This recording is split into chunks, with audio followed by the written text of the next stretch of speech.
الله عليك فاطمة صلى الله عليك فاطمة صلى الله عليك فاطمة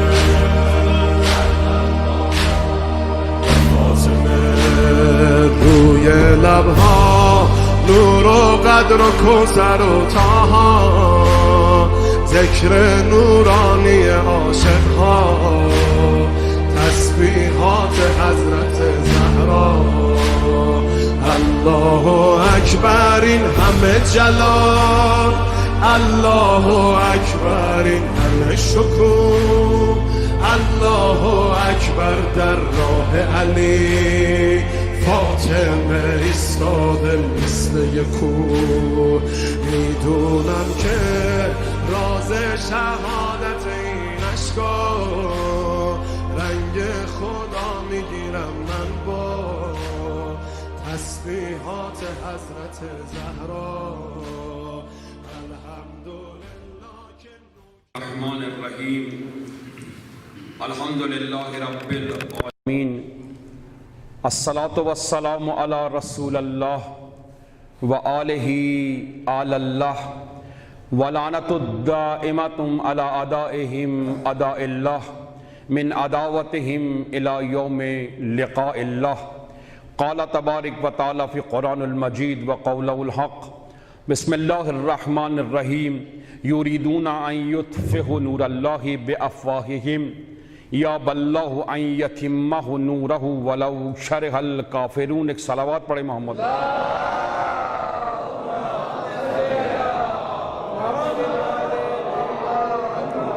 السلام علیکہ یا فاطمۃ الزہراء یا بنت رسول اللہ یا قرۃ العین الرسول ان توجہنا واستشفعنا وتوسلنا بک الی اللہ وقدمناک بین یدیک حاجاتنا یا وجیہ عند اللہ اشفع لنا عند اللہ. ایک صلوات پڑھے محمد.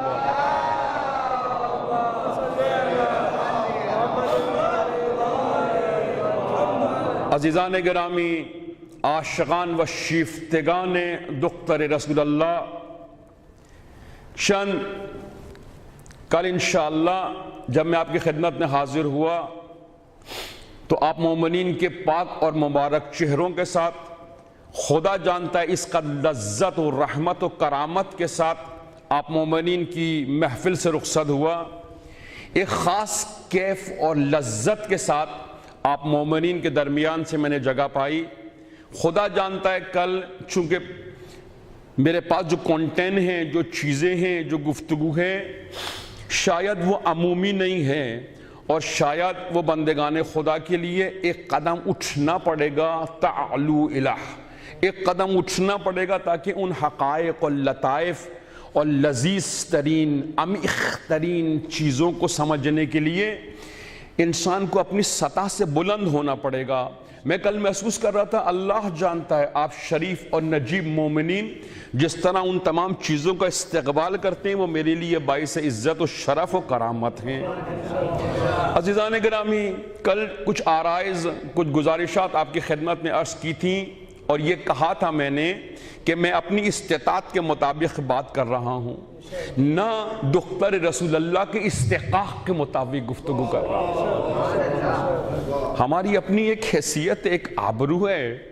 چھے جائے کہ اس نور حضرت حق کے بارے میں، چھے جائے کہ اس کمال مطلق کے بارے میں، انسان کامل کے بارے میں، اس رؤوف اور عظیم شخصیت کے بارے میں کہ جہاں پر بزرگ انبیاء احترام میں اپنا سر جھکائے ہوئے ہیں. ہماری کیا حیثیت و آبرو ہے کہ ہم ان حقائق کے بارے میں، لطائف کے بارے میں گفتگو کر سکیں. ہماری زبان گنگ ہے. خدا جانتا ہے لکھنے والوں کا قلم شکستہ ہے.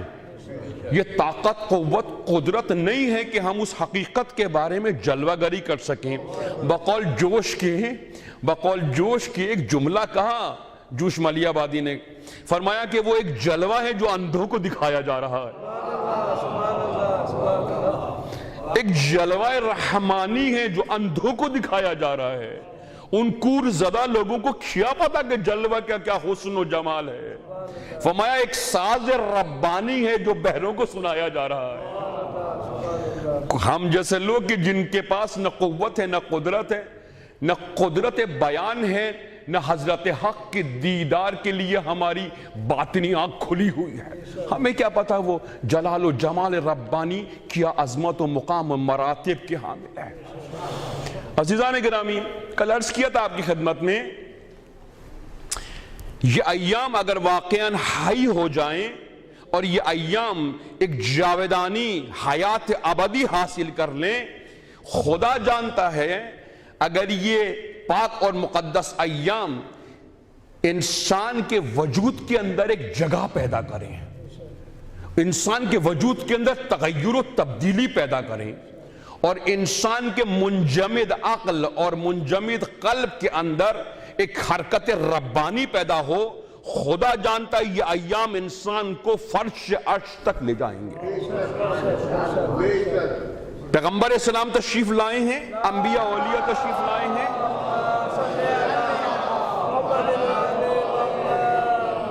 جس قدر بھی انبیاء اس دنیا میں تشریف لائے ہیں، 1,24,000 پیغمبر آئے ہیں، ملائک نازل ہوئے ہیں، مقربین آئے ہیں، کتب کا نزول ہوا ہے، اولیاء الہی آئے ہیں تاکہ انسان کے قلب کو نرم کر دیں۔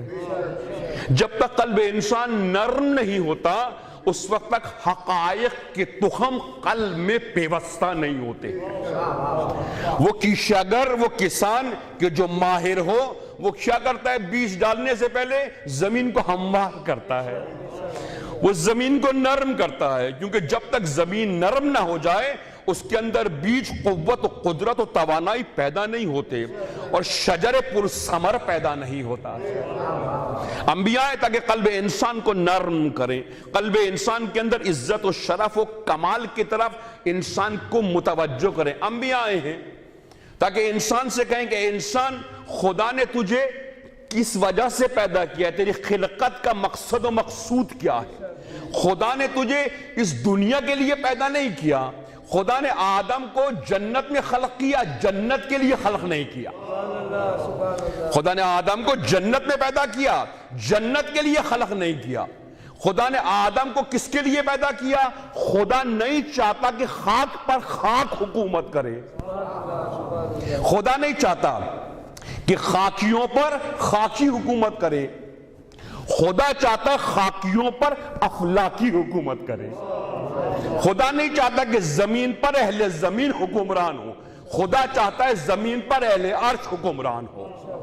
خدا نے آدم کو خلق کیا جنت میں، جنت کے لیے خلق نہیں کیا، خاک کے لیے خلق کیا تاکہ آدم اس ملکوتی جنت کو چھوڑے، لباس بشریت میں زمین پر آئے تاکہ اہل زمین کو جنت کی سیر کرائیں، تاکہ ایک انسان ترقی و تکامل کے درجات کو طے کرے، مراتب کو طے کرے۔ انبیاء آئے ہیں، جو انبیاء یوں نہیں آئے کہ تمہیں یہ بتائیں کہ تم اس وجہ سے خلق ہوئے ہو، کھاؤ پیو مر جاؤ، نہ بابا، یہ حیوانیت ہے۔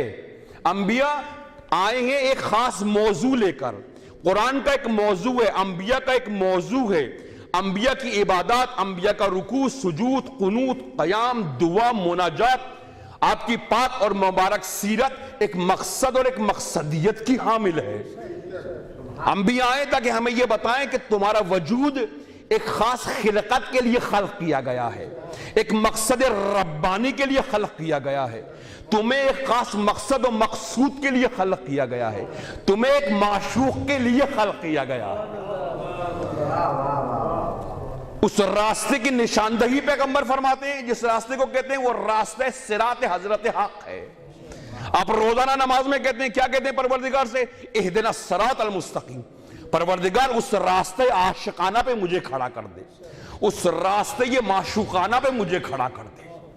انبیاء ہیں تاکہ تمہیں بتائیں کہ تمہیں خدا نے اس وجہ سے خلق نہیں کیا کہ تم دنیا میں پیدا ہو اور مر جاؤ، نہ بے عبث خلق نہیں کیا، بے ہدف خلق نہیں کیا، خدا نے تمہیں ایک مقصد و مقصود، ایک معشوق کے لیے خلق کیا ہے۔ عزیزان گرامی، پیغمبر آئے ہیں تاکہ تمہاری اس طرح تربیت کریں، تمہارے ظاہر اور باطن کی اس طرح تربیت کریں کہ تمہارا ظاہر بھی نورانی ہو اور تمہارا باطن بھی نورانی ہو جائے۔ پیغمبر ہر جہت سے تربیت کرنے کے لیے آئے ہیں، انسان کے ظاہر کو پاک کریں اور انسان کے باطن کو پاک کریں۔ کہتے ہیں بیماریاں دو قسم کی ہیں، روایات میں ایک شخص سے ایک شخصیت ہے، ایک شخص ہے اور ایک شخصیت ہے۔ شخص اور شخصیت میں کیا فرق ہے؟ شخص میں اگر عیب ہوں، مثلا ایک شخص ہے سیاہ پوست ہے، سیاہ فام ہے، کوتا فکر ہے، مثلا اس میں کوئی عیب ہے، کوئی جسمانی عیب ہے۔ شخص میں اگر کوئی عیب ہو تو اسلام اس کو عیب نہیں کہتا، امتحان کہتا ہے۔ شخص میں اگر کوئی عیب ہو، اسلام نہیں کہتا یہ عیبدار انسان ہے، یہ قابل اتباع نہیں ہے۔ کہتے ہیں نہیں، اگر کسی انسان میں کوئی عیب ہے، خدا کہتا ہے نہیں یہ عیب ہے، یہ عیب امتحان کے لیے دیا گیا ہے۔ خدا شخص کے عیب کو قبول کرتا ہے، شخصیت کے عیب کو خدا قبول نہیں کرتا، کیونکہ شخص فانی ہو جاتا ہے، شخصیت فانی نہیں ہوتی۔ شخص فانی ہو جاتا ہے، شخص مر جاتا ہے، شخص گمشدہ ہو جاتا ہے، لیکن شخصیت کبھی بھی مرتی نہیں۔ حضرت ابراہیم آتے ہیں، حضرت نوح آتے ہیں، حضرت موسیٰ آتے ہیں، حضرت عیسیٰ آتے ہیں، تمام انبیاء آتے ہیں، ایک کام کرتے ہیں، نشر توحید کرتے ہیں۔ انسان سے کہتے ہیں انسان تیرے وجود کے اندر خدا کی محبت کے بیج موجود ہیں۔ انبیاء آئے تاکہ انسان کے قلب کی سقائی کریں، اور جو تخم رحمانی و معنوی انسان کے وجود میں پڑے ہوئے ہیں، انبیاء آئے ہیں تاکہ فطرت انسانی کی گرد کو صاف کر دیں۔ فطرت میں جو گرد پڑی ہے اس گرد کو صاف کر دیں۔ روایات میں ہے کہ خدا نے انسان کے وجود میں دو چراغ روشن کیے ہیں۔ خدا کو ظلمات سے نفرت ہے، نور سے محبت ہے۔ اس وجہ سے خدا نے انسان کے وجود کی مملکت کے اندر دو چراغ روشن کیے ہیں۔ ایک چراغ چراغ عقل ہے، ایک چراغ چراغ عقل ہے، ایک فانوس فانوس فطرت ہے۔ یہ فطرت کا فانوس کبھی بھی انسان کے وجود میں خاموش نہیں ہوتا۔ انسان کے وجود میں جو چراغ عقل ہے، روایات میں کہ چراغ عقل انسان کے وجود میں انبیاء کا مرتبہ و مقام رکھتا ہے۔ عقل انسان کے وجود میں انبیاء مخفی کہلاتی ہے۔ عقل کیا کام کرتی ہے؟ آپ کو متنبع کرتی ہے، ہوشیار کرتی ہے، بیدار کرتی ہے، اور کہتی ہے یہ کام درست نہیں ہے، یہ کام عاقلانہ نہیں ہے، یہ کام مدبرانہ نہیں ہے، یہ کام خیرتمندانہ نہیں ہے، یہ کام مت کرو۔ اگر تم نے یہ کام کیا کہ جس کو انبیاء نے، اولیاء نے، خدا نے اور خدا کے پسندیدہ لوگوں نے جس کو منع کیا ہے، اگر تم نے وہ کام کیا تو خدا جانتا ہے تمہاری شخصیت آلودہ ہو جائے گی۔ جب شخصیت آلودہ ہو جاتی ہے، انسان کا پورا وجود آلودہ ہو جاتا ہے۔ حضرت نوح آتے ہیں 950 سال، عزیزوں 950 سال ایک سقدل امت کے درمیان نشر توحید کرتے ہیں، حقائق کو بیان کرتے ہیں، دقائق کو بیان کرتے ہیں، لطافتوں کو بیان کرتے ہیں، حقیقت دین کو بیان کرتے ہیں، مقصد خلقت انسان کو بیان کرتے ہیں۔ 950 سال امتیں نہیں سمجھتی، امت انبیاء کی تکذیب کرتی ہیں، توہین کرتی ہیں۔ حضرت نوح جس زمانے میں آئے، اس زمانے میں حضرت نوح نے خدا کے پیغام کو بلند کیا۔ حضرت نوح کو کچھ دشمن ملے، کچھ دوست ملے۔ اگر آپ متوجہ ہوں گے تو شاید کچھ لطائف آپ کے سپرد قلب کروں۔ ایک صلوات پڑھے محمد۔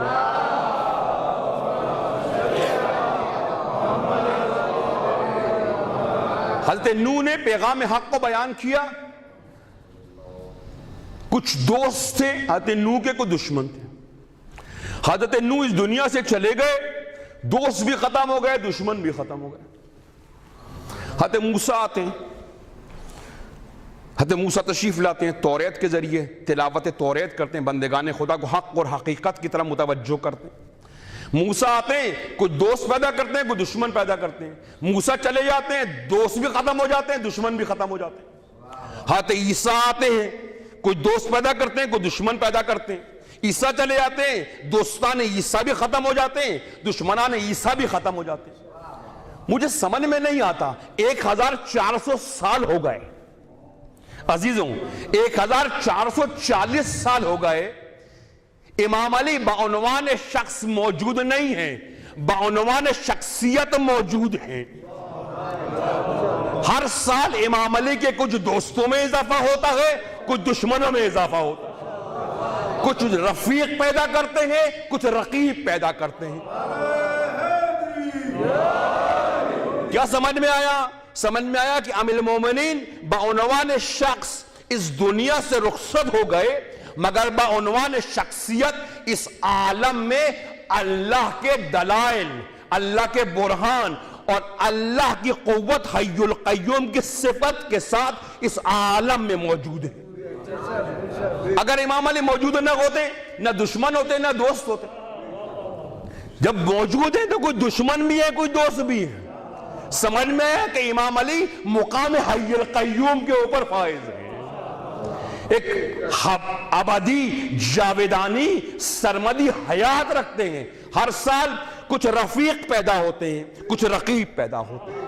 یہ کس بات کی علامت ہے؟ بابا موسیٰ کے نہ دوست سے نہ دشمن ہے، عیسیٰ کے نہ دوست سے نہ دشمن ہے، نوح کے دوست سے نہ دشمن ہے، ابراہیم کے دوست سے نہ دشمن ہے۔ یہ کیا مصیبت ہے امام علی کے ساتھ؟ ہر سال امام علی کے دوستوں میں اضافہ ہوتا ہے، ہر سال امام علی کے دشمنوں میں اضافہ ہوتا ہے۔ یہ اس بات کی دلیل ہے کہ امام علی تمام عالم پر چھائے ہوئے ہیں۔ آپ کی شخصیت اس قدر توانا، مضبوط، محکم اور مستحکم ہے کہ دوستوں کو مرہم محبت بھی دیتے ہیں۔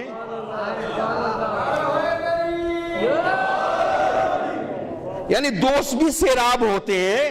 اس ساقی اس کوثر کے سرچشمے سے ہر سال دوستوں کو کچھ قطرے نصیب ہوتے ہیں، ہر سال کچھ دوست پیدا ہوتے ہیں، ہر سال اللہ کے دشمن پیدا ہوتے ہیں۔ میں کیا کہہ رہا ہوں؟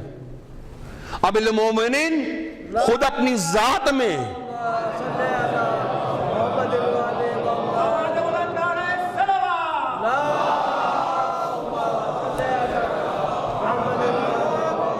عزیزوں، ہر وجود کا ایک سایہ ہے، میرے وجود کا ایک سایہ ہے، آپ کے وجود کا ایک سایہ ہے، عالم کے وجود کا ایک سایہ ہے، ہر وجود کا ایک سایہ ہے۔ ہماری حیثیت و آبرو، ہم امکانی ہیں، ہمارا وجود امکانی ہے، ہمارا وجود، جبکہ خدا کا وجود وجود برحق ہے۔ اس وجود برحق کی وجہ سے تمام وجود استقلالی حیثیت رکھتے ہیں۔ ہمارا وجود امکانی ہے، خدا کا وجود وہ واجب الوجود ہے، تمام وجود اسی وجود کے ساتھ ہیں۔ ہر وجود کا ایک سایہ ہے عزیزوں، میرا ایک سایہ ہے، آپ کا ایک سایہ ہے، شجر و قمر کا تمام وجود جو کچھ خدا نے پیدا کیا ہے ان سب وجود کا ایک سایہ ہے۔ روایات میں کہ جب ہر وجود کا ایک سایہ ہے تو واجب الوجود کا بھی سایہ ہونا چاہیے، واجب الوجود کا بھی سایہ ہونا چاہیے، ہاں واجب الوجود کا بھی سایہ ہونا چاہیے۔ اگر وجود ہے، وجود چاہے امکانی ہو چاہے واجب الوجود ہو، جب وجود ہے تو سایہ رکھتا ہے۔ پروردگار ہم سب کا سایہ ہے، تیرا سایہ کہاں ہے؟ تیرا سایہ کہاں ہے؟ روایات میں پیغمبر نے فرمایا واجب الوجود کا سایہ، جس کو ہم عربی میں کہتے ہیں ذل کہتے ہیں سائے کو، فرمایا کہ آپ نے سنا ہوگا بہت ساری تاریخ میں چیزیں، کہتے ہیں ذل الہی، بادشاہوں کو طاغوتوں کو کہا کرتے تھے ذل الہی۔ روایات میں کہ مولا مومنان ذل الہی ہیں۔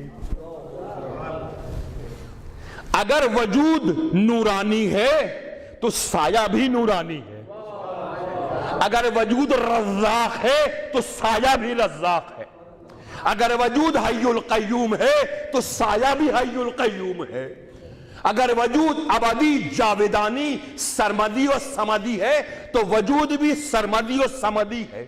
اگر وجود کو موت نہیں آتی، سائے کو بھی موت نہیں آتی ہے۔ وجود ہے امیر المومنین، وجود حضرت حق ہے، سایہ یہ ظل الہی ہے، ظل الہی کا سایہ ہے۔ جیسے ہر زمانے میں اللہ کے دشمن ہے، ہر زمانے میں نبی کے دشمن ہے، ایسے ہی جو روایات میں کہ جو وجود کا دشمن ہے وہ سائے کا دشمن ہے۔ امیر المومنین کا دشمن در حقیقت وجود کا دشمن ہے۔ امیر المومنین کا دشمن امیر المومنین کا دشمن نہیں ہے، وہ حقائق کا دشمن ہے۔ واجب الوجود کے دشمن کا نام دشمن علی ہے۔ عزیزان، پیغمبر آئے ہیں تاکہ آہستہ آہستہ آرام آرام ہمارے قلب کو ذائقہ حقیقت سمجھائیں۔ میں پہلے بھی کئی جگہ کہہ چکا ہوں، قصیدے پڑھنے سے، معجزے سنانے سے، قصص سنانے سے ولایت ثابت نہیں ہوتی ہے، ولایت ثابت نہیں ہوتی ہے۔ روایات میں ہے کہ ولایت زمین پر اللہ کی نمائندگی کا نام ہے، ولایت زمین پر اللہ کی نمائندگی کا نام ہے۔ یعنی اگر اللہ چاہے کہ ولایت پر اپنا کوئی نمائندہ بھیجے تو ضروری ہے کہ نمائندے میں کچھ شباہت اس کی ہو کہ جس کا یہ نمائندہ ہے، کیونکہ ہر عاشق اپنے معشوق کی شبیہ ہے۔ کاش متوجہ ہوں، ہر عاشق اپنے معشوق کی شبیہ۔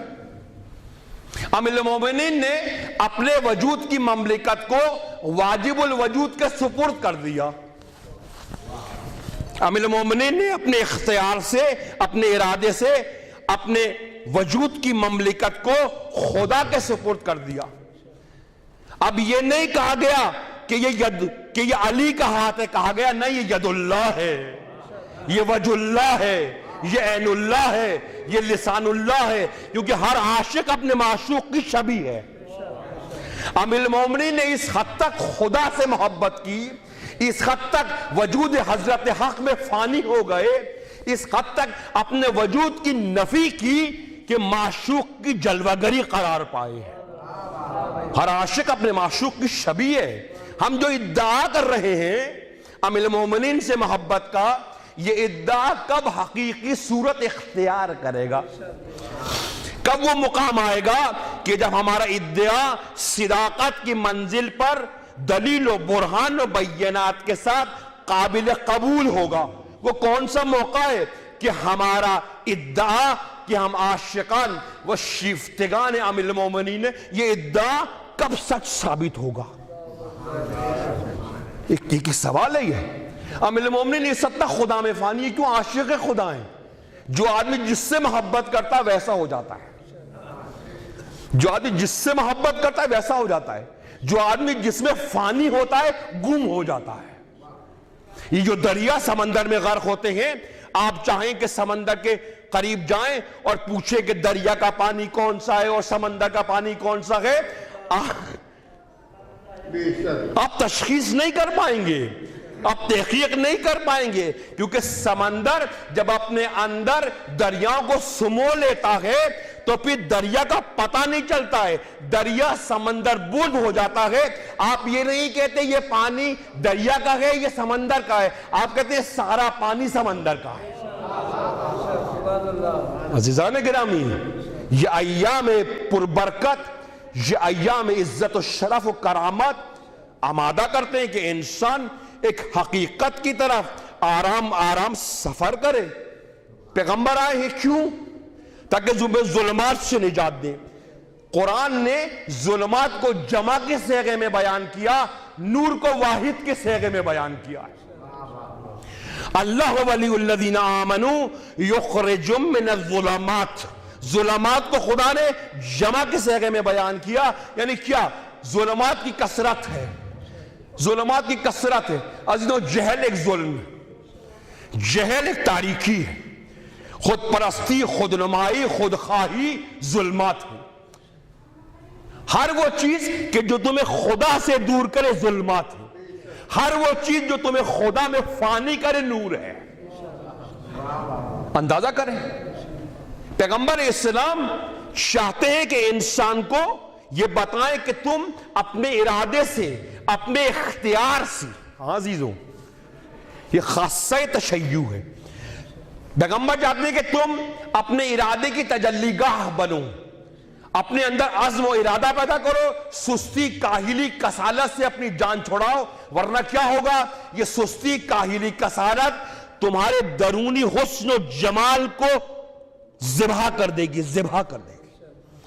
روایات میں کہ بیماریاں دو قسم کی، عزیزوں بیماریاں دو قسم کی، ایک بیماریاں ظاہری ہیں، بیماری ظاہری ہے، نجاستیں ظاہری ہیں، ایک نجاست ظاہر ہے، ایک نجاست باطن ہے۔ پیغمبر آئے کیوں؟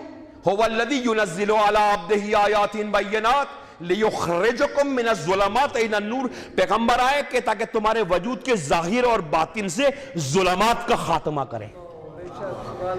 ایک نجاستیں ظاہری ہیں، ایک نجاست باطنی ہیں۔ نجاست ظاہری مطلب کسی کے کپڑے نجس ہو جائیں، جسم نجس ہو جائے، آپ تھوڑے سے پانی سے بھی آپ اس نجاست کو دور کر سکتے ہیں۔ اگر پانی نہ بھی ہو تب بھی آپ خاک سے تیمم کے ذریعے نجاست کو اپنے سے دور کر سکتے ہیں۔ ظاہری نجاستیں تھوڑے سے پانی سے پاک ہو جاتی ہیں، لیکن باطنی نجاستیں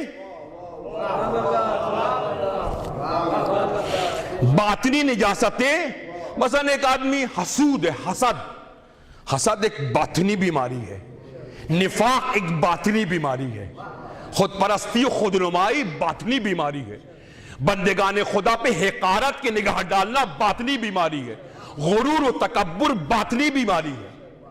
ظاہری بیماریاں، ظاہری عیوب ظاہری پانی سے ختم ہو جاتے ہیں، لیکن باطنی بیماریاں، باطنی عیوب ظاہری پانی سے ختم نہیں ہوتے۔ خدایا وہ باطنی سرچشمہ کہاں سے لے کر آئیں؟ وہ باطنی سرچشمہ کہاں جاری و ساری ہے؟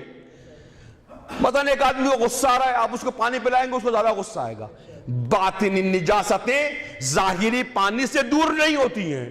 مثلا ایک منافق انسان کو آپ شاور کے نیچے کھڑا کریں، سارے دن نہلاتے رہیں گے اس کو،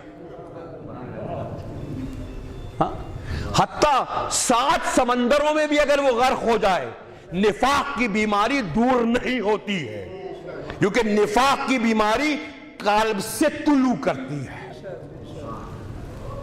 بیماری باطن انسان کے وجود سے طلوع کرتی ہے، لہذا یہ بیماریاں جہاں سے طلوع کرتی ہیں، خدا نے وہیں 2 دریا جاری کیے ہیں، 2 سرچشمے جاری کیے ہیں۔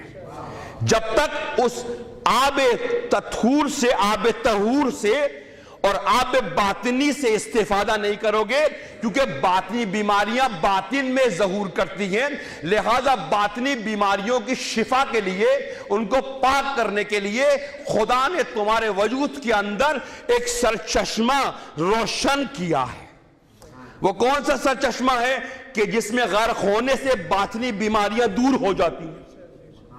امام سے کسی نے پوچھا، یا ابن رسول اللہ وہ چشمہ طہور کہاں ہے؟ وہ چشمہ رحمانی کہاں ہے؟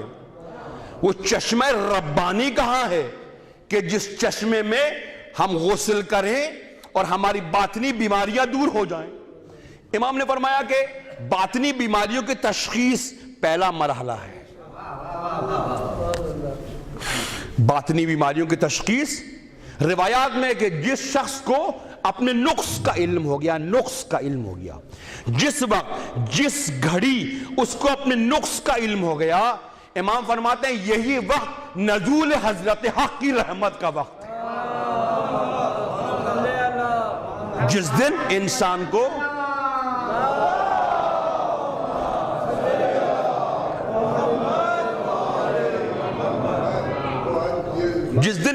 اپنے نقص کا علم ہو گیا، وہی دن نزول رحمت الہی کا دن ہے۔ ضد، ہر دھرمی، نجاستیں، حق کی مخالفت نجاستیں، یہ حق کی مخالفت کیسے ہوتی ہیں؟ باطنی بیماریوں کی وجہ سے ہوتی ہیں۔ روایات میں کہ وسط قلبی، سنیے گا، وسط قلبی وسط قبر ہے. عزیزان وسط قلبی وسط قبر ہے, تنگی قلب تنگی قبر ہے. ہم جو اعمال انجام دیتے ہیں اس کی ایک برزخی شکل ہے, اس کی ایک ملکوتی شکل ہے. جب ہم اس دنیا سے جائیں گے تو جو اعمال ہم انجام دیتے ہیں وہ اعمال ایک برزخی شکل اختیار کر لیں گے, تو پتہ چلے گا. قرآن نے کہا ہے وَجِدُوا مَا عَمِلُوا حَاضِرًا, جو کچھ تم نے کیا ہے ان سب کو حاضر پاؤ گے. امام فرماتے ہیں بعض دفعہ مومن قبر میں جائے گا اور جیسے ہی قبر بند ہوگی اور وہ ایک اور عالم میں پہنچے گا تو وہاں پر ایک بھیانک چیز کا مشاہدہ کرے گا. یہ برزخی ہے, یہ برزخ ہے. عالم برزخ میں ابھی ہمیں جانا ہے. برزخ آپ کے اعمال کی تجلی گاہ ہے. عزیزوں خدا نے جہنم کو اس طرح خلق نہیں کیا جس طرح ہم سمجھتے ہیں, بہشت کو اس طرح خلق نہیں کیا جس طرح ہم سمجھتے ہیں. جنت و نار یہ تمہارے اپنے ہاتھ کے اندر ہے. امام فرماتے ہیں کہ وہاں تم اپنی جنت یہاں سے لے کر جا رہے ہو, اپنی جہنم یہاں سے لے کر جا رہے ہو. فرمایا جہنم کیا لے کے جا رہے ہیں؟ فرمایا آتش غضب, آتش شہوت, آتش حسد, یہ وہ آگ ہے جو تم اس دنیا سے لے کر جا رہے ہو. یہ آگ خدا نے کوئی آگ نہیں جلائی تمہارے لیے, یہ آگ باطنی آگ اس وقت ظہور کرے گی, تب تمہیں پتہ چلے گا کہ یہ آگ تم اپنے ساتھ لے کر آئے ہو. روایات میں کہ ایک آیت اللہ, ایک اولیاء خدا اپنے شاگردوں کے درمیان درس سیر و سلوک چل رہا تھا. ان کا سیر و سلوک کی دروس, اچانک ان کی چلم میں عزیزوں آتش خاموش ہو گئی. انہوں نے اپنے شاگرد سے کہا جاؤ اور اس میں آگ لے کر آؤ. درس چل رہا ہے, درس کے دوران انہوں نے اپنے شاگرد سے کہا جاؤ اس میں آگ لے کر آؤ. شاگرد گیا, تھوڑی دیر کے بعد آیا, کہا آگ کہیں بھی نہیں ہے. انہوں نے کہا جاؤ جہنم سے لے کر آؤ. تھوڑی دیر کے بعد وہ آیا, کہا جہنم میں بھی آگ نہیں ہے. لوگوں نے حیران ہوئے, کہا جہنم میں آگ نہیں. کہاں جہنم میں آگ نہیں ہے, تم اپنی آگ یہاں سے لے کے جا رہے ہو. حسد کی آگ,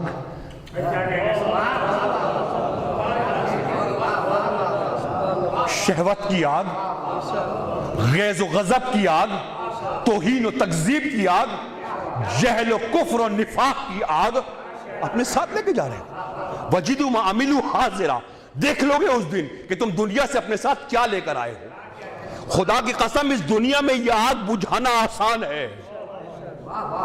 دنیا میں یہ آگ بجھانا آسان ہے. شہوت کی آگ کو بجھانا آسان ہے, حسد کی آگ کو بجھانا آسان ہے, غیظ و غضب کی آگ کو بجھانا آسان ہے. اس دنیا میں آسان نہیں ہے. اس دنیا میں آسان ہے. غضب کا علاج ہے, حسد کا علاج ہے. اولیاء نے, انبیاء نے, آئمہ نے بیان کیے تمام چیزوں کے علاج. اس دنیا میں خود اپنے مالج ہو جاؤ, خود اپنے ہاتھ سے آگ کو بجھا دو.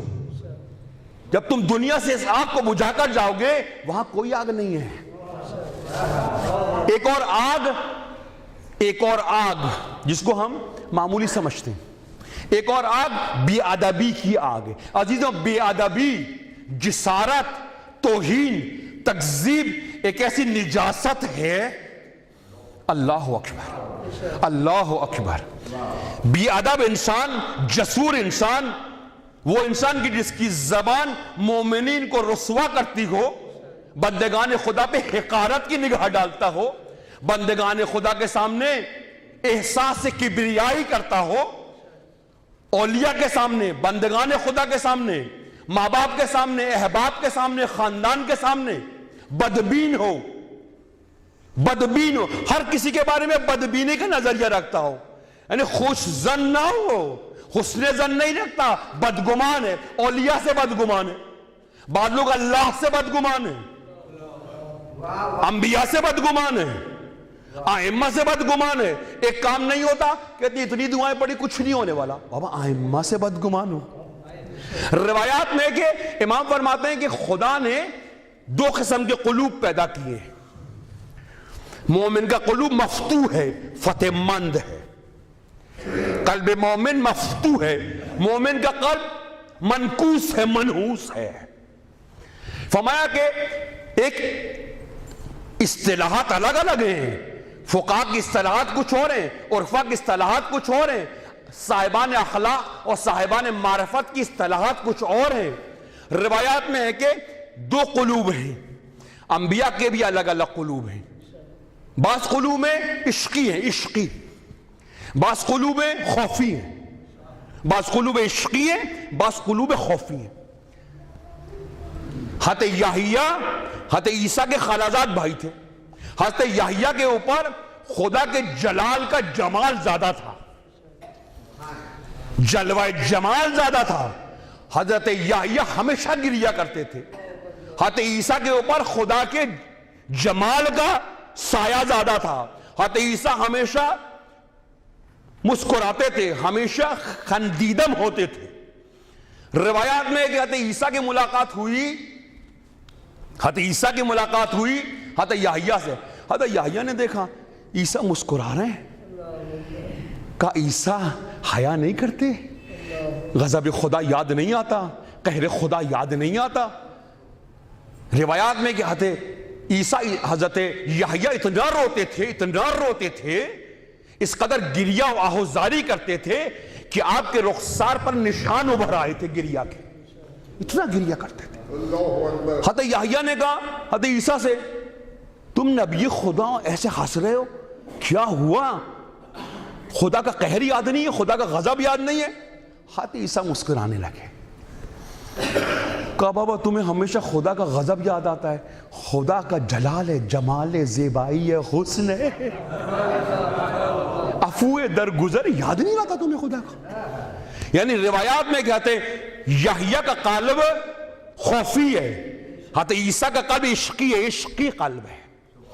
ابھی یہ دونوں انبیاء گفتگو کر رہے تھے، خدا نے ایک فرشتہ ان کی طرف روانہ کیا. اس فرشتے نے آ کے سلام کیا کہ سلام ہو آپ پر خدا کے برگزیدہ انبیاء، میں خدا کی طرف سے آپ دونوں انبیاء کے لیے ایک پیغام لے کر آیا ہوں. دونوں انبیاء نے کہا کیا پیغام ہے خدا عز و جل کی طرف سے؟ فرمایا کہ تم چاہتے ہو کہ تمہیں یہ پتہ چلے کہ تم میں عیسیٰ زیادہ قریب ہے خدا سے یا یحییٰ زیادہ قریب ہے؟ سنیے، پتہ چلے تمہیں؟ حضرت عیسیٰ نے کہا ہاں میں چاہتا ہوں کہ مجھے پتہ چلے آیا میں قریب ہوں یا یہ میرا بھائی یحییٰ قریب ہے. فرشتے نے کہا خدا نے ایک پیغام بھیجا ہے تمہارے لیے. کیا پیغام بھیجا ہے؟ کہا خدا اس سے قریب ہے جو خدا سے حسن ظن رکھتا ہے. خدا اس سے زیادہ قریب ہے جو خدا سے حسن ظن رکھتا ہے.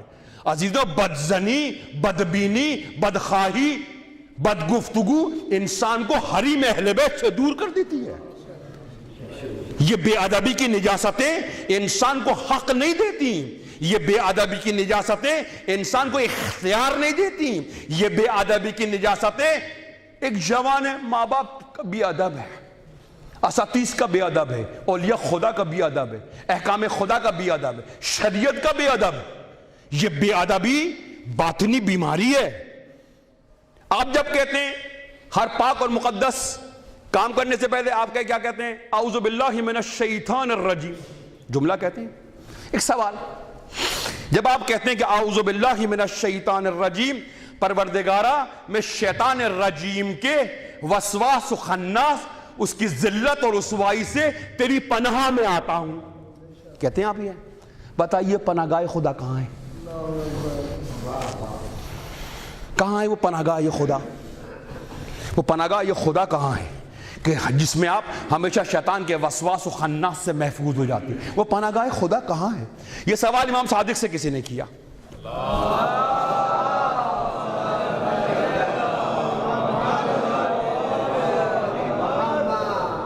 فرمایا امام صادق سے کسی نے کہا ابن رسول اللہ، جب ہم اعوذ باللہ من الشیطان الرجیم کہتے ہیں تو وہ خیمہ پناہ الہی کہاں ہے؟ وہ خیمہ غیرت الہی کہاں ہے کہ جس میں ہم پناہ گزیر ہو جائیں؟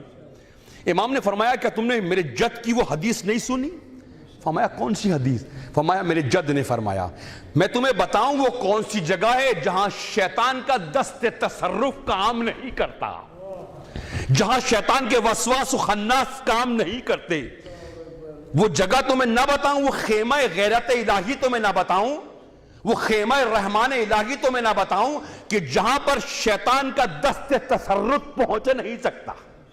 فرمایا ابن رسول اللہ اس پناہگاہ کو بیان کریں، اس خیمہ الہی کو بیان کریں، اس پناہگاہ کو بیان کریں جہاں جا کر ہم پناہ لیں تاکہ شیطان کے وسواس و خناس اور شیطان کی شیطانیت سے، ابلیس کی ابلیسیت سے ہمیں نجات ملے. امام صادق نے ایک زیبا گفتگو کی، اعلیٰ گفتگو کی. کہا پیغمبر نے ایک جملہ فرمایا. پیغمبر نے کیا کہا؟ قال رسول اللہ ولایت علی ابن ابی طالب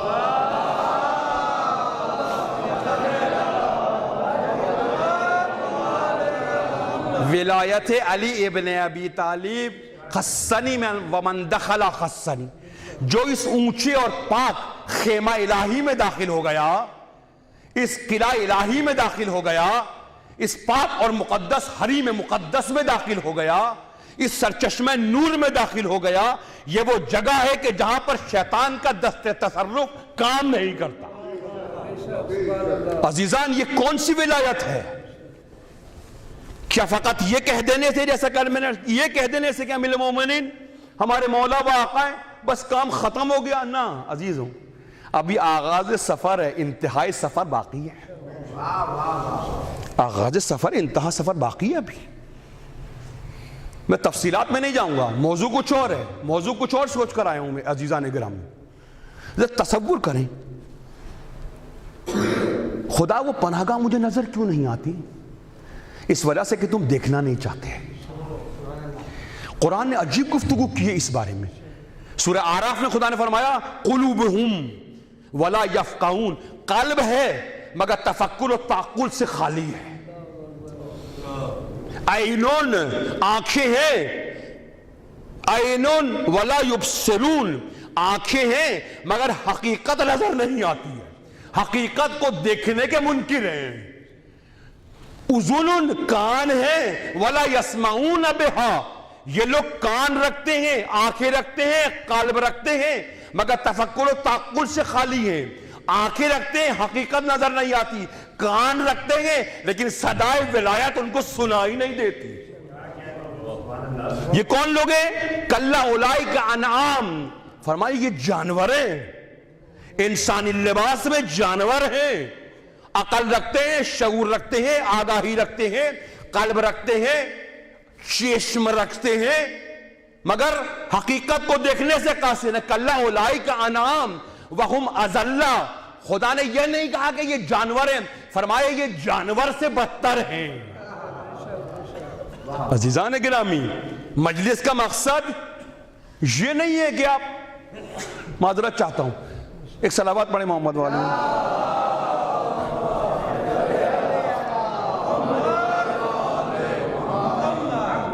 چاہتا ہوں کچھ باتیں دل سے آپ کے سامنے کروں، کچھ حقائق کو بیان کروں. خوفزدہ ہوں، ڈرتا ہوں اس بات سے کہیں آپ کے قلب پہ ناگوار نہ گزرے انشاءاللہ العزیز. پہلے آپ سے معذرت کا طلبگار ہوں. عزیزوں ایک ہماری بڑی مصیبت ہے، مسجد میں آتے ہیں، رکوع و سجود و قنوت و قیام و دعا و مناجات کرتے ہیں، پیچھے مقصد کیا ہے؟ جنت. مجھے ایک عبادت آپ ایسی بتائیں، ایک عبادت مستحب ہو یا واجبات ہو، مسلمات ہو، کوئی ایک عبادت ایسی بتائیں. 2 رکعت نماز پڑھتا ہوں قربتاً جنت، عزاداری کرتا ہوں قربتاً جنت، نظر کرتا ہوں قربتاً. کون سی عبادت ہے کہ جس کی نیت جنت ہے؟ یہ کون سی عبادت ہے کہ جو مفاد کے پہرائے میں ہے؟ پیغمبر نے ہم سے نہیں کہا کہ جنت کی آرزو کرو، پیغمبر نے ہم میں زور نہیں دیا کہ جنت کی آرزو کرو. پیغمبر نہیں چاہتے شیعہ جنت کی آرزو کرے، پیغمبر نہیں چاہتے کہ تم جنت کی آرزو کرو، پیغمبر چاہتے ہیں کہ تم سردار جنت کا عشق رکھو. جنت کی آرزو مت کرو، سردار جنت کی آرزو کرو. ایک ہماری مصیبت کیا ہو گئی؟ دین، ثواب۔ معذرت چاہتا ہوں، امام علی فرماتے ہیں دیندار طبقے 3 قسم کے، ایک وہ لوگ ہیں جن کی عبادت غلامانہ ہے، ایک کاش وقت ملے اسیری اور اسارت پر بات ہو، یہ اسیری اور اسارت کیا چیز ہے؟ فرمایا ایک گروہ ہے، غلاموں کا گروہ ہے، یہ کیا کرتا ہے؟ یہ فقط مزدوری کرتا ہے، نماز پڑھے گا کسالت کے ساتھ، روزے رکھے گا دل جمی کے ساتھ نہیں رکھتا، اس کو ہر عبادت میں لذت نہیں ملتی، مجبوراً قہراً عبادت کرتا ہے، یہ غلام ہے، یہ بوجھ اٹھاتا ہے مالک کا قہراً جبراً، اور اس کی اجرت چاہتا ہے، یہ اجرت کی محبت میں عبادات کو انجام دیتا ہے۔ ایک اور گروہ ہے، یہ تجار کا گروہ ہے، تاجروں کا گروہ ہے، یہ کہتے ہیں 2 رکعت نماز پڑھو تو حور ملے گی، 2 رکعت اور بھی پڑھو حور کی بہن بھی ملے گی۔ ہاں،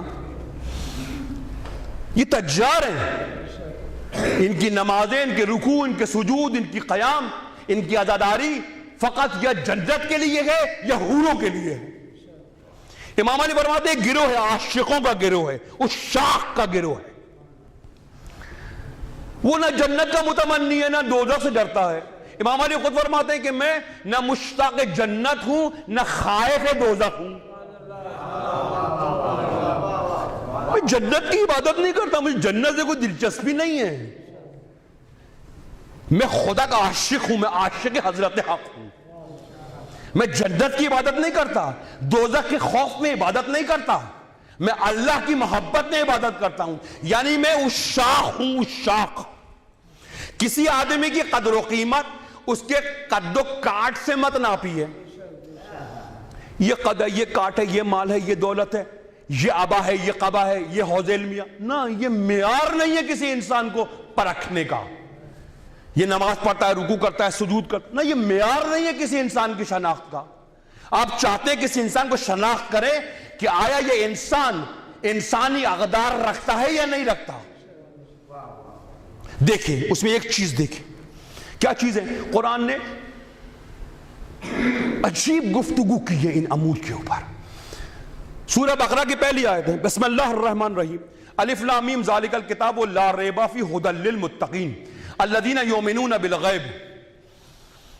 میں نہیں چاہتا اس آیت کے ذیل میں کچھ مزیدار گفتگو کروں میں آپ سے۔ خدا کہتا ہے کہ یہ قرآن فقط متقین کے لیے آیا ہے۔ پروردگار ابھی تو مسلمان ہوئے، تقوی کی منزل دور ہے۔ فرمایا یہ قرآن ہر کسی کے لیے شفا نہیں ہے، یہ عمومی کتاب نہیں ہے، آقا آپ بھی پڑھے، آقا آپ بھی پڑھے، آقا آپ بھی پڑھے، سب کو شفا ملے گی۔ قرآن کہتا ہے نا، ننزل من القرآن ما هو الشفاء والرحمت للمؤمنین، قرآن فقط مومنین کو شفا دیتا ہے۔ ممکن نہیں ہے کہ انسان کتاب سے محبت کرے اور صاحب کتاب کے گھر کو نظر آتش کر دے، کتاب کو پڑھے اور صاحب کتاب کی نفرت و عداوت اپنے قلب میں رکھے۔ قرآن اس کو فائدہ دیتا ہے جو صاحب کتاب سے محبت کرتا ہے، کتاب اس کو فائدہ دیتی ہے جو صاحب کتاب سے محبت کرتا ہے۔ کسی انسان کی شناخت کا معیار کیا چیز ہے؟ کسی انسان کو کیسے پہچانوں؟ کسی انسان کو پہچاننے کا فقط ایک معیار دین نے دیا ہے، دیکھو اس میں انتخاب کی صلاحیت ہے یا نہیں ہے۔ ایک انسان کی قدر و قیمت کا معیار، اس کی بلند شخصیت کا معیار، اس کی رکوع اور سجود اور قنوت اور قیام اور کار خیر نہیں ہے، اس کی شخصیت کا معیار یہ ہے کہ دیکھو وہ کس کا انتخاب کرتا ہے، اس کا انتخاب اس کی عزت و شرف کو بیان کرے گا۔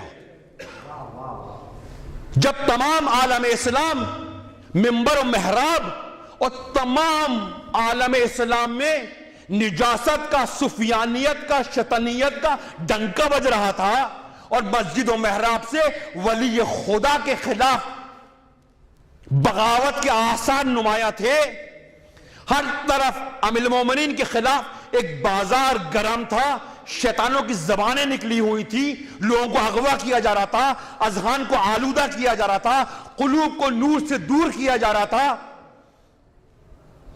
اس وحشتناک وقت میں یہ ہماری قوم تھی، یہ شیعہ تھے، جنہوں نے کہا نہیں حکومتی اسلام اصل اسلام نہیں ہے، اصل اسلام فاطمہ کے کچے اور بوسیدہ گھر میں مقیم ہے۔ امامت کا انتخاب تمہاری عقل کی دلیل ہے، اگر تمہاری عقل خدائی ہے تم ولی کا انتخاب کرو گے، اگر تمہاری عقل شیطانی ابلیسی ہے تم غیر خدا کا انتخاب کرو گے۔ انسان کی شخصیت کا معیار اس کا انتخاب ہے، کس کا انتخاب کرتا ہے۔ ابو ذر و سلمان و محسر و مقداد یہ کیوں ہائی ہو گئے، یہ کیوں آج تک باقی ہیں؟ کیا کیا انہوں نے اس زمانے میں ولی کو شناخت کر لیا جب امت ولی کو شناخت کرنے سے قاصر تھی۔ معمولی بات نہیں ہے، علی کا انتخاب معمولی بات نہیں ہے، امیر المومنین کا انتخاب معمولی بات نہیں ہے، اہل بیت علیہ السلام کا انتخاب معمولی بات نہیں ہے۔ جب منبر و محراب صاحبان راویان قرآن، راویان حدیث سب نور خدا کے بارے میں بغاوت پر آمادہ تھے، ہماری قوم نے محلوں کی دیواروں کو اور محلوں کے قلعوں کو مسمار کیا اور اپنا رخ فاطمہ کے کچے اور بوسیدہ مکان کی طرف کر لیا۔ کسی انسان کا معیار یہ نہیں ہے دیکھو کس کا انتخاب کر رہے ہو، آیا طاغوت کا انتخاب کر رہے ہو یا ولی کا انتخاب کر رہے ہو۔ کسی انسان کا معیار اس کی رکوع و سجود نہیں ہے، عبادت نہیں ہے۔ عزیزو علم ایک الگ چیز ہے، میں بہت تیزی کے ساتھ گزر رہا ہوں ورنہ بہت عظیم مطالب موجود ہیں۔ علم معیار نہیں ہے۔ آپ کہیں گے یہ کیا آپ نے عجیب بات کہی، ہاں ایسا ہی ہے۔ علم اور ایمان میں زمین آسمان کا فرق ہے۔ علم الگ چیز ہے، ایمان الگ چیز ہے۔ ضروری نہیں ہے کہ سب صاحب علم صاحب ایمان بھی ہوں۔ ایمان ایک الگ وادی کا نام ہے، علم ایک الگ وادی کا نام ہے۔ بہت سارے صاحب علم ہیں، صاحب ایمان نہیں ہے۔ علم مقدمہ ایمان ہے، مقدمہ ایمان ہے۔ یہ علم کب ایمان بنتا ہے؟ جب آپ کی سماج سے ہوتا ہوا قلب میں مقیم ہو جاتا ہے، جب آپ کو اپنے علم پر ایمان پیدا ہو جاتا ہے۔ مثلا ایمان اور علم میں کیا فرق ہے؟ مثلا آپ جاتے ہیں، یہ جو ہاسپٹل جو ڈاکٹرز ہوتے ہیں وہ اپنے علم کے ذریعے کہتے ہیں یہ آدمی مردہ ہے، نفس پہ ہاتھ رکھتے ہیں کہتے ہیں یہ آدمی مردہ ہے۔ ہمارا علم کہتا ہے یہ حرکت نہیں کر سکتا، بول نہیں سکتا، پکڑ نہیں سکتا، چیخ نہیں سکتا، چلا نہیں سکتا۔ ان سے کہتے ہیں جب تمہارا علم یہ کہتا ہے کہ یہ آدمی حرکت نہیں کر سکتا، تمہیں پکڑ نہیں سکتا، تمہیں آواز نہیں دے سکتا، یہ ڈیڈ باڈی ہے، تو ہو سکتا ہے کہ تم ایک رات اس میت کے ساتھ گزارو۔ بابا تمہارا علم تو کہہ رہا ہے یہ حرکت نہیں کرتا، لیکن آپ ایک گورکن کو دیکھیں، ایک گورکن آرام کے ساتھ ایک میت کے ساتھ سو جائے گا۔ کیوں؟ صاحب علم کو پتا ہے کہ یہ ڈیڈ باڈی ہے، ایمان نہیں ہے اس کا، اور گورکن کے پاس علم نہیں ہے مگر ایمان اس قدر زیادہ ہے۔ علم ایک الگ چیز ہے۔ علم شیطان کے پاس بہت تھا، بہت شیطان کے پاس علم تھا۔ آپ کیا سمجھ رہے ہیں؟ شیطان کے پاس بہت علم تھا، شیطان توحید کا قائل تھا۔ یہ کلمہ پڑھنے سے کوئی آدمی مومن نہیں ہوتا، کلمہ شیطان نے بھی پڑھا، شیطان نے کہا فَبِعِزَّتِكَ کا تیری عزت کی قسم۔ وہ خدا کا عاشق تھا، وہ خدا کی توحید پر ایمان رکھتا تھا۔ اس نے کیا کہا؟ فَبِعِزَّتِكَ أَغْوِيَنَّهُمْ أَجْمَعِينَ وَعِبَادُكَ هُمُ الصَّالِحِينَ۔ پروردگار میں تیرے سارے لوگوں کو اغوا کروں گا مگر جو صالحین بنتے ہیں ان پر میرے ہتھیار کند ہو جاتے ہیں۔ یعنی وہ صالحین کو بھی جانتا تھا، خدا کو بھی پہچانتا تھا، اور قیامت کے دن پر بھی ایمان رکھتا تھا۔ علم رکھنے کے باوجود وہ ابلیس کیوں ہوا؟ کیونکہ خدا نے کہا کہ ہم نے ولی کو کھڑا کیا ہے، ولی کے مقابلے میں تیری عبادات کاؤنٹیبل نہیں ہے، ولی کے سامنے عبادت قابل قبول نہیں ہے، ولی کے سامنے اطاعت قابل قبول ہے۔ اپنی عبادات کا احسان ہم پہ مت رکھ، اپنے رکوع و سجود و قنوت و قیام کا احسان ہم پہ مت رکھ. ہم تجھے عابد دیکھنا نہیں چاہتے, ہم تجھے مطیع و فرما بردار دیکھنا چاہتے. عزیزان گرامی, علم فقط علم کافی نہیں ہے. روایت العلم حجاب الاکبر, علم ایک بہت بڑا حجاب ہے. بہت سے یہ نئے نئے فرقے کس نے گڑے ہیں, نئی نئی روایات کس نے بنائی ہیں, نئے نئے مذاہب کس نے بنائے, جاہلوں نے بنائے یا عالموں نے بنائے ہیں؟ مجھے بتائیے. یہ دنیا میں جو نئے نئے فرقے ایجاد ہوئے ہیں, نئی نئی حدیثیں گڑی گئی ہیں, نئی نئی روایات گڑی گئی ہیں, یہ جعلی اور شیطانی قلم چلے ہیں. آیا یہ قلم جاہلوں کے ہاتھ میں تھے یا عالموں کے ہاتھ میں تھے؟ یہ کون سا علم ہے جو ولایت کے مد مقابل ہے؟ یہ وہی علم ہے جو شیطان کا حرص ہے. وہ علم جو ولایت کے سامنے انسان کو خاشع نہ کرے, ولایت کے سامنے انسان کو تسلیم نہ ہونے دے, تسلیم محض نہ ہونے دے, وہ علم جس پائے کا بھی ہو علم شیطانی ہے.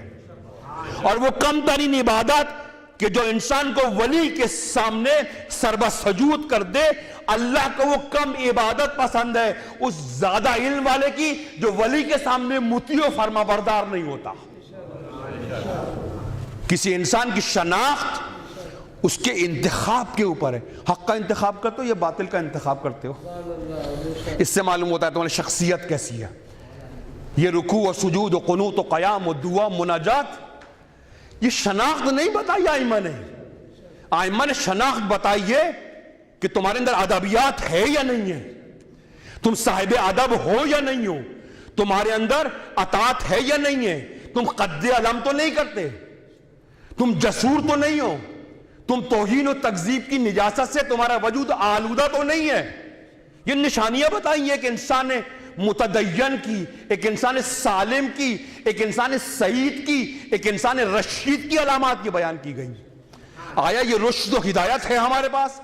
آیا یہ تسلیم اور رضا ہے ہمارے پاس؟ آیا یہ شعور و آگاہی ہے ہمارے پاس؟ نہیں ہے. کل میں نے آپ سے ایک وعدہ کی صلوات پڑھے محمد والی محمد.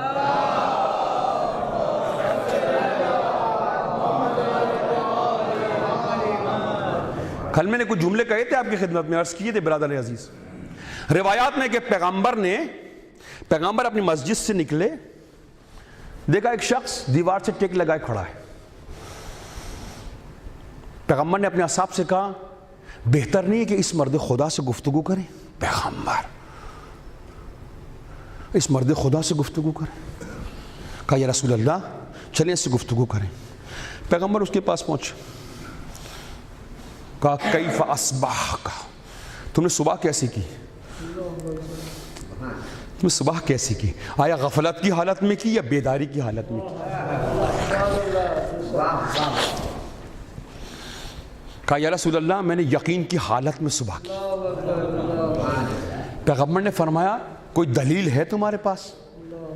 تمہاری یقین کی کوئی دلیل ہے تمہارے پاس؟ نہ کہنے سے کوئی آدمی مومن نہیں ہوتا. کل بھی عرض کیا تھا حلوہ کہنے سے دہن میٹھا نہیں ہوتا ہے, چکھنا پڑے گا, چکھنا پڑے گا چیزوں کو, ذائقہ ولایت کو چکھنا پڑے گا, اس میدان کارزاز میں اترنا پڑے گا, اس راہ پر خطر میں کھڑا ہونا پڑے گا. قصیدے پڑھنے سے ولایت سمجھ میں نہیں آتی. زہرا نے قصیدے نہیں پڑھے, زہرا نے رجس خانی کی ہے دشمنوں کے سامنے جا کر. پیغمبر نے کہا کہ کس حالت میں صبح کی؟ کہا یا رسول اللہ حالت یقین میں صبح کی. کہا بارک اللہ, کیا علامت ہے تمہارے پاس یقین کی؟ اس نے عجیب باتیں کہیں. کہا یا رسول اللہ یہ میرا یقین ہے جو رات کو مجھے سونے نہیں دیتا اور دن میں مجھے پیاسا رکھتا ہے. یعنی میں قیام لیل و نہار ہوں, رات میں غفلت کی نیند نہیں سوتا, بیداری کی نیند سوتا ہوں. ہمیں کیا پتا بیداری کی نیند کیا ہوتی ہے؟ وہاں یا رسول اللہ میں غفلت کی نیند نہیں سوتا ہوں, میں صبح حیوانوں کی طرح صبح نہیں کرتا ہوں, چارے کی طرف متوجہ نہیں ہوتا ہوں,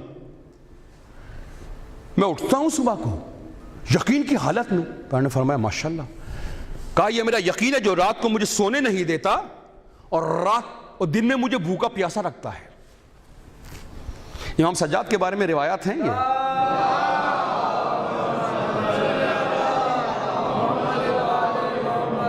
جب اس کنیز سے پوچھا کہ تم نے کیا دیکھا امام کی زندگی میں، اس کنیز نے کہا بس 2 باتیں، کہ کیا کبھی رات کو بستر نہیں بچھایا، کبھی دن میں کبھی کھانا پیش نہیں کیا۔ اس شخص نے کہا کہ مثلا میں یقین کی حالت میں ہوں۔ پھر اس نے کہا یار، پیغمبر نے فرمایا کہ میں تمہارے اندر کچھ اور بھی کمالات محسوس کرتا ہوں۔ اللہ، پیغمبر چشم باطن سے اس کا مشاہدہ کر رہے ہیں، برزخی آنکھ سے اس کا مشاہدہ کر رہے ہیں۔ پیغمبر نے فرمایا کہ میں تمہارے اندر کچھ اور بھی علامات پاتا ہوں، کچھ بیان کرو۔ اس نے کہا یا رسول اللہ، جہنم میں جو جہنمی جل رہے ہیں ان کی صدائے پر ہیبت کو یہاں محسوس کرتا ہوں، یعنی برزخ کو دنیا میں محسوس کرتا ہوں۔ عجب ہے، یعنی در برزخ کو دیکھ رہا ہوں میں۔ کہا رسول اللہ، جو جہنم میں جل رہے ہیں ان کی دردناک پرناک صداؤں کو سنتا ہوں، اور جنت میں جو جنتی مزے لے رہے ہیں ان کی لذت کو یہاں محسوس کرتا ہوں۔ پیغمبر نے فرمایا میں اس سے آگے تمہیں پاتا ہوں، کچھ اور بیان کرو۔ سنیے گا، اس کا نتیجہ عمدہ ہے۔ پیغمبر نے فرمایا میں کچھ اور بھی تمہارے اندر محسوس کر رہا ہوں۔ کہا یا رسول اللہ، میں بتا سکتا ہوں کہ آپ کے کون کون سے صحابی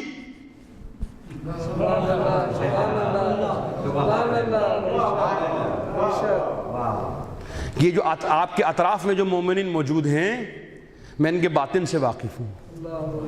میں جانتا ہوں کون کون سے آپ کے اصحاب جہنم جن کو پکار رہی ہے، جو غذائے جہنم ہے۔ پیغمبر نے اس کے لب پہ ہاتھ رکھا، کہا چھوڑو، کوئی اور بات کرو، کوئی اور بات کرو۔ اس نے یا رسول اللہ، میں جانتا ہوں تمام چیزوں۔ پیغمبر نے فرمایا کچھ اور بات کرو، کچھ اور چیزیں بیان کرو۔ پھر کہا پیغمبر نے کہ تم کیا محسوس کرتے ہو؟ کہا یا رسول اللہ، میری یہ حالت ہے کہ میں پانی پہ ایسے چلتا ہوں جیسے لوگ زمین پہ چلتے ہیں، تحت الارض کرتا ہوں، یہاں سے وہاں پہنچ جاتا ہوں۔ کبھی مکے میں نماز پڑھتا ہوں، کبھی مدینے میں نماز پڑھتا ہوں، کبھی کہیں نماز پڑھتا ہوں، کبھی کہیں نماز پڑھتا ہوں۔ پیغمبر نے فرمایا اب یہ آدمی جس کا مقام یہ ہے، جو جنت کو دیکھ رہا ہے، دوزخ کو دیکھ رہا ہے، پیغمبر کے اصحاب کے مستقبل سے واقف ہے، تحت الارض کرتا ہے، تمام عالم میں سرگردان ہے۔ پیغمبر نے اس سے پوچھا چیمی خواہد، تیری آرزو کیا ہے؟ اس آدمی کی آرزو کیا ہوگی؟ جو آدمی جنت کو دیکھ رہا ہو، دوزخ کو دیکھ رہا ہو، جو عالم کو مشاہدہ کر رہا ہو، مادے میں رہ کے معنویت کو دیکھ رہا ہو، زمین میں رہ کے برزخ کا مشاہدہ کر رہا ہو، سوچیں اس آدمی کی آرزو کیا ہوگی؟ پیغمبر نے پوچھا چیمی خواہد، آغا جون چی آرزو داشت، تیری آرزو کیا ہے؟ اس نے کہا یا رسول اللہ، میری فقط ایک آرزو ہے۔ کیا آرزو ہے؟ قتلوا فی سبیل اللہ، میں اللہ کی راہ میں شہید ہو جاؤں، اللہ کی راہ میں شہید ہو جاؤں، اللہ کی راہ میں شہید ہو جاؤں۔ یہ شہادت کون سا مقام ہے؟ سمجھ سکتے ہیں ہم کون سا مقام ہے؟ ہم نے کبھی آرزو کی ہے؟ معذرت چاہتا ہوں، اپنی بات کو اختتام تک لے کے جا رہا ہوں۔ ہماری نمازیں حیوانی ہیں، معذرت چاہتا ہوں، ہماری نمازیں جنت کے لیے ہیں۔ بابا فرش پر آئے ہو، جنت کے لیے مت آؤ۔ یہ فرش مقام ثواب نہیں ہے، یہ فرش مقام پرواز ہے۔ امام حسین نے تمہیں پرواز کے لیے طلب کیا ہے، پیغمبر نے تمہیں پرواز کے لیے طلب کیا ہے۔ یہ پرواز کون سی ہے؟ اس پرواز کے راستے میں جنت و دوزخ نہیں ہے، اس پرواز کے راستے میں جمال حضرت حق ہے۔ ثواب کی خاطر مت آؤ فرش حسین پر، حسین نے ثواب کی خاطر جان نہیں دی، علی نے ثواب کی خاطر نمازیں نہیں پڑھی ہیں، حضرت زہرا نے ثواب کی خاطر طاغوت کے چہرے کو برہنہ نہیں کیا۔ یہ کہاں سے آ گیا ثواب، جنت، فلانا ڈھمکانا؟ یہ کون سا دین ہے؟ یہ دین الہی نہیں ہے، یہ دین اولیاء نہیں ہے۔ میں نہیں چاہتا اس سے آگے کی کچھ اور باتیں کروں۔ ہماری دعائیں حیوانی ہیں، ہمارے رکوع و سجود و قنوت و قیام حیوانی ہیں، ہماری فکر حیوانی ہے۔ کیوں حیوانی ہے؟ کیونکہ ہم کچھ چاہتے ہیں، اس شاہ کچھ بھی نہیں چاہتے۔ امام حسین کے اصحاب، امام حسین کہہ رہے تھے جنت لے لو چلے جاؤ، فرمایا نہ جنت کے لیے آئے ہیں نہ حوروں کے لیے آئے ہیں، ہم آپ کے لیے آئے ہیں، ہم آپ کی خاطر آئے ہیں۔ کیوں؟ وہ امام حسین کے وجود میں حضرت حق کا جلوہ محسوس کر رہے تھے، اس وجہ سے ان کو یہ نہیں کہا گیا اصحاب حسین، ان کو کہا گیا السلام علیکہ یا اولیاء اللہ احبہ، وہ جو عشاق الہی ہیں، وہ جو عاشقان خدا ہیں، وہ لوگ جو اللہ کے جلال و جمال اور اللہ کے حسن کے عاشق ہیں۔ جنت کے لیے رکوع و سجود نہیں ہے، ثواب کی خاطر دین نہیں ہے، اللہ کی خاطر دین ہے۔ یہ ایام جنتی کے لیے نہیں ہے۔ خاتون جنت، عزیزان، خاتون جنت ثواب کے لیے کام کریں گے تو تصور کر، کل ذنب واذنبت وکل خطیۃ اخطأتها، پروردگار اس جسارت کو معاف کر دے۔ مادر حسین دختر رسول اللہ جنت کے لیے آئی تھی؟ نہیں، انصاف نہیں کیا عزیزو، انصاف نہیں کیا، انصاف نہیں کیا۔ کلرز کیا تھا آپ کے سامنے،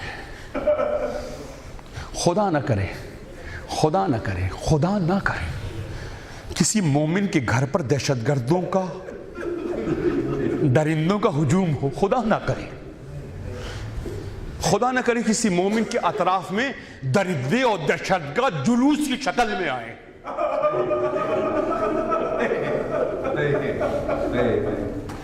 جب درندے اور ابلیس اور شیطان کسی گھر میں داخل ہوتے ہیں، اللہ اکبر، عصمت و طہارت کا کیا عالم ہوتا ہے، ان خواتین کا کیا عالم ہوتا ہے جن کے گھر میں یہ ابلیس گھستے۔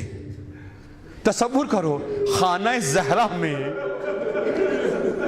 جہاں ملائک کا نزول ہوتا تھا، مقربین کا نزول ہوتا تھا، جو محل نزول قرآن ہے، جو محل نزول نور الہی ہے، اس گھر کے اطراف میں درندے، جسور، بدترین انسان ہجوم کریں۔ کلرز کیا تھا میں نے آپ سے؟ حسن مجتبیٰ نے کہا شاید یہ امت تعزیت رسول اللہ کے لیے آئی ہے۔ میں کہوں گا اے امام عزیز، یہ تعزیت کے لیے نہیں آئی، یہ تکذیب کے لیے آئی، یہ توہین کے لیے آئی ہے، یہ تعزیت کے لیے نہیں آئی۔ روایات میں ہے کہ جس وقت زہرا پر دروازہ گرا، جلتا ہوا دروازہ، جس وقت یہ دروازہ گرا کس پر؟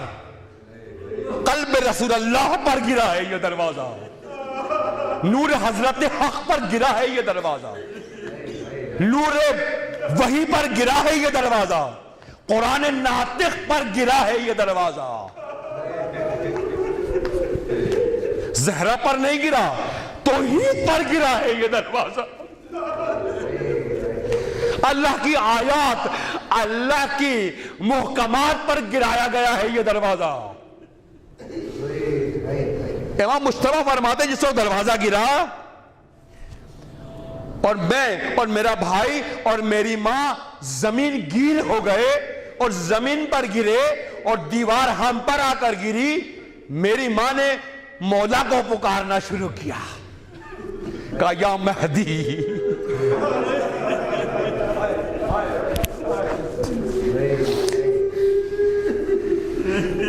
یہ مظلومیت ہے زہرا کی، حسین کے قاتل کا نام لے سکتے ہیں۔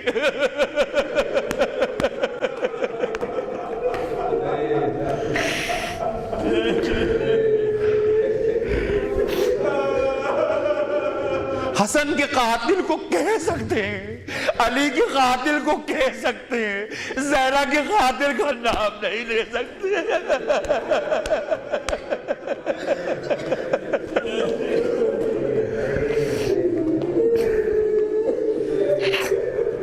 دروازہ گرا، میں اور میرے بھائی کے چہرے سفید ہو چکے تھے. میری ماں کی چادر جو سیاہ چادر تھی، دیوار کے گرد و غبار سے اینٹوں کے نیچے میری ماں دبی ہوئی تھی. مشتبہ فرماتے ہیں کہ میں نے اینٹیں ہٹانی شروع کی.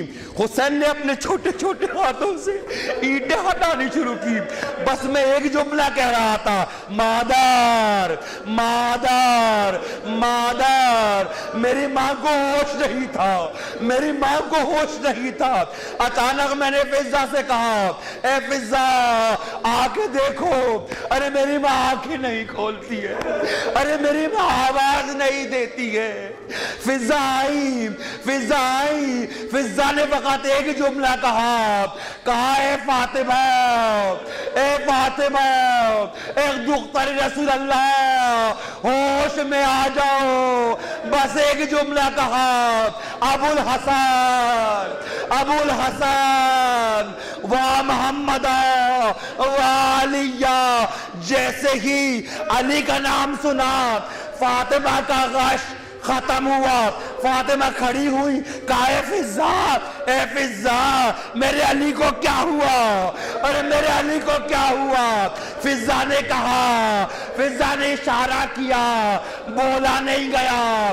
فضا نے اشارہ کیا، کہا ہے دختر رسول اللہ، اے دختر رسول اللہ، فاتح خیبر کو ارے توق بنا دیا گیا، ارے گھسیٹا جا رہا ہے.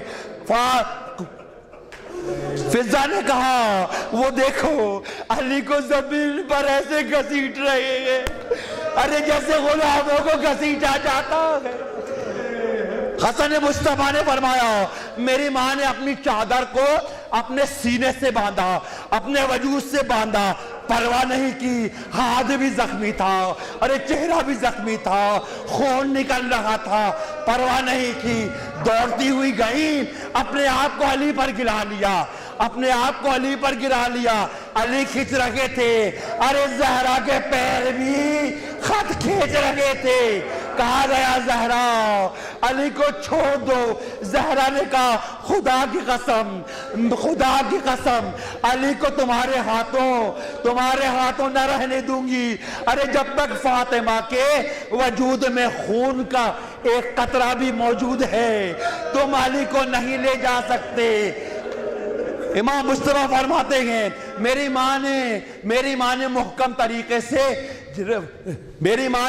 طریقے سے میرے بابا کو پکڑ لیا. بابا کو کھینچتے تھے، ماں بھی کھینچتی تھی اور ماں کے پیر خط بیان کرتے تھے. میں نے دیکھا ماں کھینچتی چلی جا رہی ہے اور ماں کے پیر، ارے خون نکل رہا تھا. پھر کیا ہوا؟ ایک ظالم آیا، اس نے ایک بیت اٹھائی، ایک ظالم آیا. امام مصطفیٰ فرماتے ہیں، میرے دل نے دھڑکنا بند کر دیا، ارے میرے دل نے دھڑکنا بند کر دیا. میں نے عجیب منظر دیکھا، وہ ہاتھ جس کو رسول اللہ چوما کرتے تھے، ارے رسول اللہ بوسا کیا کرتے تھے، ان ہاتھوں پر بیت باندھ.